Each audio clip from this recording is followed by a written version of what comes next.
사울이 블레셋 사람들을 쫓다가 돌아오며 어떤 사람이 그에게 말하여 이르되 보소서 다윗이 엔게디 광야에 있더이다 하니 사울이 온 이스라엘에서 택한 사람 3,000명을 거느리고 다윗과 그의 사람을 찾으러 들염소 바위로 갈새 길가 양의 우리에 이른즉 굴이 있는지라 사울이 뒤를 보러 들어가니라 다윗과 그의 사람들이 그 굴 깊은 곳에 있더니 다윗의 사람들이 이르되 보소서 여호와께서 당신에게 이르시기를 내가 원수를 내 손에 넘기리니 내 생각에 좋은 대로 그에게 행하라 하시더니 이것이 그날 일이라 하니 다윗이 일어나서 사울의 겉옷자락을 가만히 베니라. 그리한 후에 사울의 옷자락을 뱀으로 말미암아 다윗의 마음이 찔려 자기의 사람들에게 이르되 내가 손을 들어 여호와의 기름 부음 받은 내 주를 치는 것을 여호와께서 금하시는 것이니 그는 여호와의 기름 부음을 받은 자가 됨이니라 하고 다윗이 이 말로 자기 사람들을 금하여 사울을 해하지 못하게 하니라. 사울이 일어나 굴에서 나가 자기 길을 가니라. 그 후에 다윗도 일어나 굴에서 나가 사울의 뒤에서 외쳐 이르되 내 주 왕이여 하매 사울이 돌아보는지라 다윗이 땅에 엎드려 절하고 다윗이 사울에게 이르되 보소서 다윗이 왕을 해하려 한다고 하는 사람들의 말은 왕은 어찌하여 들으시나이까 오늘 여호와께서 굴에서 왕을 내 손에 넘기신 것을 왕이 아셨을 것이니이다. 어떤 사람이 나를 권하여 왕을 죽이라 하였으나 내가 왕을 아껴 말하기를 나는 내 손을 들어 내 주를 해하지 아니하리니 그는 여호와의 기름 부음을 받은 자이기 때문이라 하였나이다. 내 아버지여 보소서 내 손에 있는 왕의 옷자락을 보소서 내가 왕을 죽이지 아니하고 겉옷자락만 베었은즉 내 손에 악이나 죄가가 없는 줄을 오늘 아실지니이다. 왕은 내 생명을 찾아 헤아리 하시나 나는 왕에게 범죄한 일이 없나이다. 여호와께서는 나와 왕 사이를 판단하사 여호와께서 나를 위하여 왕에게 보복하시려니와 내 손으로는 왕을 해하지 않겠나이다. 옛 속담에 말하기를 악은 악인에게 난다 하였으니 내 손이 왕을 해하지 아니하리니 이스라엘 왕이 누구를 따라 나왔으며 누구의 뒤를 쫓나이까 죽은 개나 벼룩을 쫓음이니이다. 그런즉 여호와께서 재판장이 되어 나와 왕 사이에 심판하사 나의 사정을 살펴 억울함을 풀어주시고 나를 왕의 손에서 건지시기를 원하나이다 하니라. 아멘. 삶의 모든 것을 하나님 앞에 맡긴다는 것은 성도로서의 온전한 본분일 것입니다. 성도라면 예수 그리스도를 믿고 구원받은 하나님의 사람이라면 내 삶을 하나님 앞에 맡기며 사는 것이 당연한 삶이죠. 근데 우리가 삶을 살아가다 보면 이런저런 환경 속에서 하나님 앞에 내 모든 것을 온전히 내어 맡기지를 못할 때가 있습니다. 세상의 방법을 따르고 세상의 방식대로 판단하고 분석해서 여전히 내 마음대로 살아가는 모습을 보일 때이죠. 세상에서 당연시하는 방법을 따르지 않고 내 뜻을 분별해서 하나님의 권위, 하나님의 주권을 인정하는 삶, 그 삶이 바로 성도, 믿음을 가지고 예수 그리스도를 믿고 하나님을 예배하는 그 예배자의 삶일 것입니다. 늘 말씀드리지만 말로는 못하는 것이 없습니다. 다 합니다. 하지만 우리는 말로만 하는 삶이 아니라 내가 말한 것을 믿음으로 고백한 것을 삶으로 녹여내고 행할 수 있는 살아있는 믿음, 행함이 있는 믿음, 그 믿음의 주인공이어야 하는 것이죠. 할렐루야. 늘 여러분에게 강조합니다. 말한 대로 살자. 기도한 대로 살자. 믿음대로 살자. 내가 말하고 기도하고 믿음은 가지고 있다 말하지만 정작 삶에서 보여지지 않는 그 모습은 어떤 영향력도 나타나지 않는 오히려 사람들로부터 더 손가락질 받는 조롱당하는 그런 모습일 수밖에 없는 것.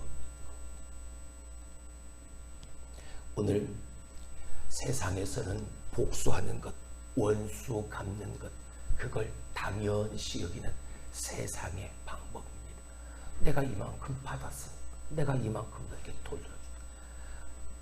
세상의 방법은 복수요, 그리고 원수 갚는 것을 당연시 여길지 모르겠지만 예수 그리스도를 믿는 믿음의 사람들에게 있어서의 성도에게 있어서의 원수 갚고 복수하는 건 성경대로 말씀대로 따르는 삶이 아닌 것이죠.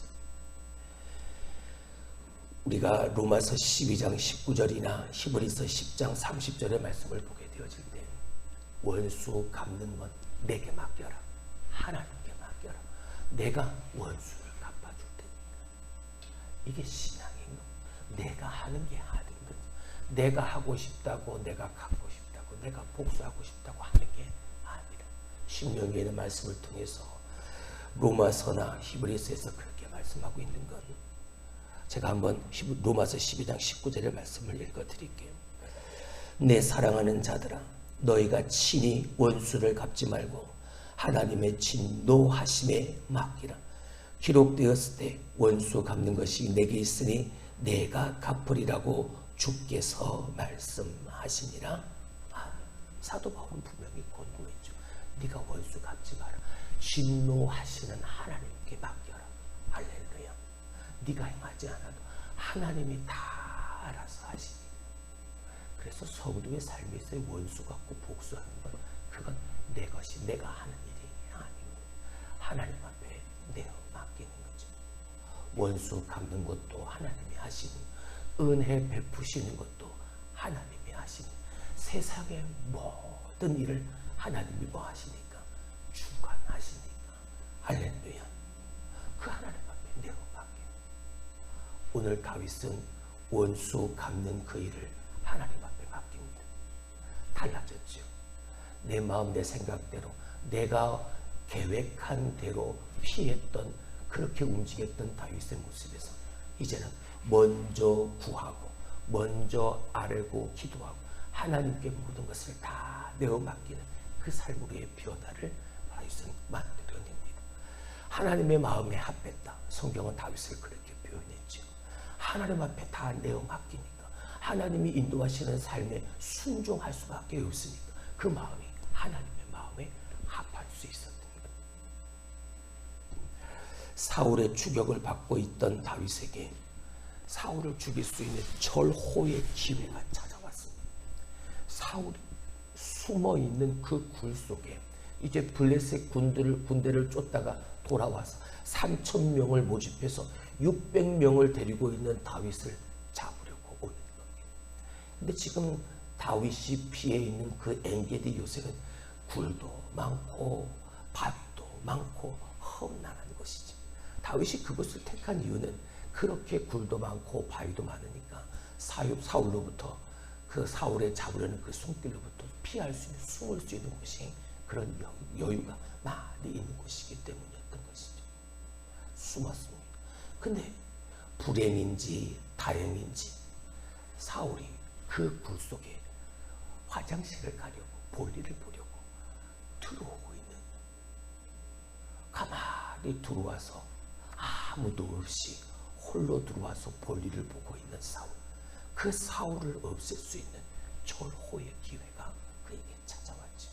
그와 함께 있던 사람들 중 어떤 사람도 다윗에게 보소서, 하나님께서 원수를 당신의 손에 맡기신다 하셨는데 이 일이 바로 오늘이 그날인 것 같습니다. 그 말을 듣고도 다윗은 사울을 죽이지 않습니다. 얼마든지 내가 할 수 있었죠. 아무도 없이 사울 혼자 아무 경계도 하지 않고 볼일을 보고 있으니까 너무나도 쉽게 그 사울을 제거할 수 있었습니다. 근데 오늘 본문의 성경을 보니까 다윗이 뭐 했더라? 사울을 죽였더라? 아니요. 가만히 사울의 옷자락만을 베었더라. 여러분, 사울의 옷자락을 벤 이 옷은 사울이 입고 있는 옷이죠. 사울은 왕이니까 사울이 입고 있는 옷은 무슨 옷입니까? 왕이 입는 옷이겠지. 그러니까 다윗이 잘라낸 사울의 이 옷자락은 무엇을 의미하는 걸까요? 사울이 가지고 있던 그 왕권을 다윗이 제하는 모습을 암시하고 있는 겁니다. 가만히 다윗은 이 옷자락을 잘라놓고 그 옷자락을 잘라낸 그 행위를 놓고 다윗은 뭐했다? 마음이 찔렸다라고 말합니다. 내가 하나님이 세우신 기름 부음 받은 왕을, 내가 그 왕의 옷자락을 잘라낸 것, 그 왕을 죽인 것도 아니고 그 왕에게 어떤 해를 가한 것도 아니고, 비록 그 옷자락만 잘라낸 그것 갖고도 다윗이 뭐했다? 마음이 찔렸다. 왜? 하나님이 세우신, 하나님이 기름 부음 받은 그 왕을, 내가 그 왕의 권위를 잘라낸 그 일을, 그것을 암시하는 그 일을 행함으로 말이죠. 하나님이 세우신 기름 부은 왕을 내가 그 하나님으로부터 미움을 받는, 하나님 앞에 죄스러운 행동을 내가 한 것처럼 여겨졌기 때문이에요. 그래서 다윗의 마음을 찔렸네요. 다윗은 하나님이 왕으로 세운 자를 징벌하는 일은 하나님이 하실 수 있다. 하나님만이 하실 수 있다.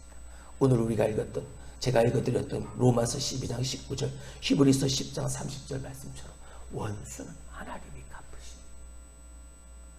하나님이 그런 하나님됨을 인정하니까 내가 그렇지 못한, 비록 옷자락만 베어낸 그 일을 통해서도 하나님의 일하심에 대한 나의 그 죄스러움이 내 마음을 찔렀는 거죠.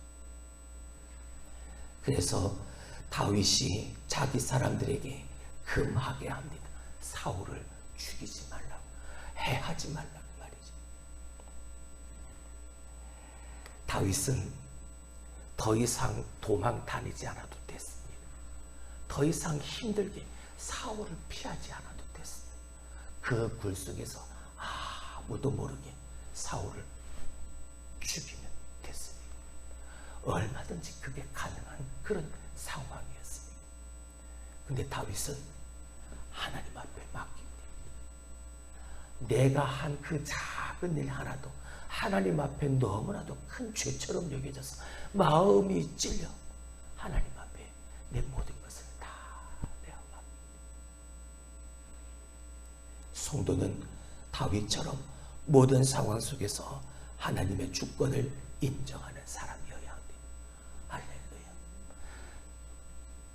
하나님이 비록 폐위시키셨지만 아직 그가 이스라엘의 왕 위에 올라있고 하나님이 그를 기름 부어 세우신, 하나님이 세우신 왕입니다. 내가 하나님의 기름 부음을 받고 저 사울의 뒤를 이어서 이스라엘의 두 번째 왕이 되어질 존재지만 하나님이 택하시고 하나님이 세우셨던 그 왕을 내 마음대로 하지 못하는, 하나님의 주권, 하나님의 그 섭리, 하나님의 일하심에 내 모든 것을 다 인정하며 내려맡길 수 있는 것. 모든 것은 하나님이 다 행하시니까. 할렐루야. 어떤 마음을 가지고 있었을까요?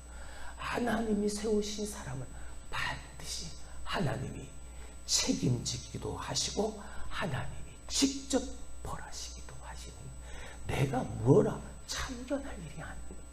하나님이 세우셨으니까 하나님이 행하시는, 내가 불평하고 내가 원망하고 내가 하게 하는, 세우신 분이 하나님이시니까 세우신 하나님이 징계도 하시고 하나님이 벌 주기도 하시고 하나님이 버리시는, 그렇게 일하시는 하나님 앞에 다윗은 다 내어막.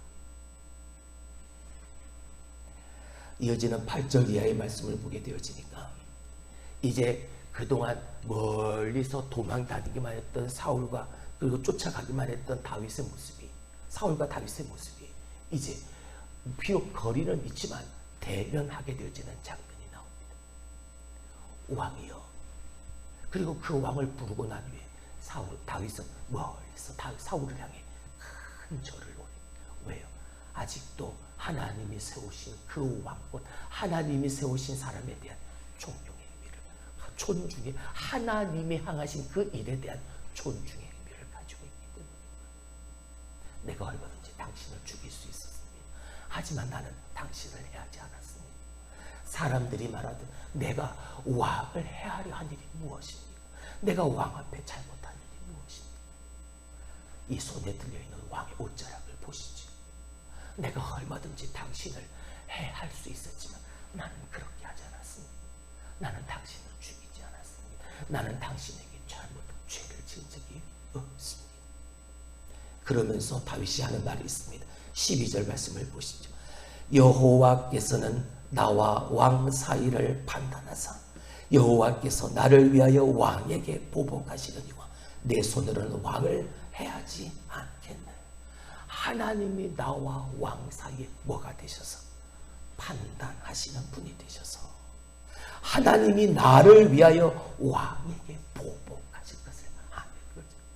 15절 그런즉 여호와께서 재판장이 되어 나와 왕 사이에서 심판하사 하나님께서 친히 의로운 재판장이 되어 주셔서 나의 이 억울함을 풀어주실 것을 다윗은 믿고 있는 거죠. 그렇게 일하시는 하나님 앞에 나의 모든 생사화복을 다 떼어 맡기는 이 모든 일이 하나님께서 자기의 허락하심을 인정한 것이죠. 자신의 생명을 하나님이 지키시고 구원하셔야만 내 자신, 나의 미래, 나의 장래가 있음을 다윗은 알고 그걸 믿고 있었기 때문에 하나님이 계셔야, 하나님의 마음에 들어야, 하나님이 기뻐하셔야 내가 그 뒤에 있다는 것, 내가 그 일을 감당할 수 있다는 다윗은 알고 있는 거죠. 자신의 운명을 자기 스스로 개척해가는 삶이 아니라 내 모든 삶을 하나님 앞에 다 내어막 하나님이 나의 의로운 재판장이 되시고 하나님이 너와 나 사이에서 판단하셔서 하나님이 나의 억울함을 하나님이 당신에게 하나님이 보복하실 것을 하나님이 일하실 것을 다윗은 알고 있고 그리고 그 일하시는 하나님 앞에 다 내어막기는 하나님이 일하실 수 있도록 할렐루야. 하나님이 역사하시도록 하나님이 일하실 수 있는 하나님의 자리를 내두고 그게 내 삶을 하나님 앞에 맡기는 하나님의 자녀는 자기 자신의 모든 것이 오직 하나님께 속했음을 믿음으로 모든 것을 하나님 앞에 맡기고 모든 것에 순종하는 삶을 살아가는 사람이어야 원수 갚는 것도 하나님의 일이요 그리고 나의 판단의 기준은 하나님의 말씀이요 오늘도 내가 어려움과 힘든 광야의 여정을 내가 살아가지만 이 광야에서 하나님 앞에 내 모든 것을 다 내어 맡기는 삶을 살아가게 되었을 때 그 어려움 속에서 연단받는 나의 이 신앙의 훈련을 과정을 통해서 하나님께서 인정하시는 내 인생의 품질이 결정되어지는 고품질로 하나님 앞에 기쁨이 되어 하나님이 인정하시는 신앙의 믿음의 고품질로 그렇게 변화되어지고 훈련받을 수 있는 참된 성도의 삶을 살아가는 저와 여러분이 될 수 있기를 주님의 이름으로 축원합니다. 그러기 위해서는요 믿어야 하나님 앞에 다 내어 맡길 수 있어야 하네. 그래서 나를 지으시고 나를 만드신 하나님이 나를 고품질의 성도로 그리스도인으로 만들어 가시도록 하나님이 일하시도록 하나님의 자리를 내어드려야 성전 안에 하나님의 기물로 채워져 있어야 그 방들 그 두 개의 방을 헐어서 그 자리에 그 하나님의 것이 하나님이 계셔야 할 그 자리에 도비아가 턱 하고 자리 차려 그 영적 도비아를 그 성전을 다시 지으면서 그 영적 도비아부터 내어 쫓았던 내 마음속에 하나님의 자리가 차 있어 그 하나님의 것으로 채워져 있는 그 자리를 내 것으로 채워 있는 영적 도비아 그 모습을 제거해야 돼. 내게서 그 모습을 우리 안에서 그 모습을 깨끗이 지워버려. 그리고 그 자리를 하나님 앞에 내어드리고 하나님이 계셔야 할 거죠. 다윗은 자신의 이해관계를 떠나서 하나님의 말씀에 완전히 순종하는 삶을 내 삶의 신앙인 원칙으로 삼고 살았습니다. 하나님의 뜻에 순종해서 십자가마저 그저 지신 예수 그리스도의 순종처럼 말이죠. 그래서 그 순종이 하나님의 주권을 인정하는 믿음이 되어졌던 것처럼 말이죠.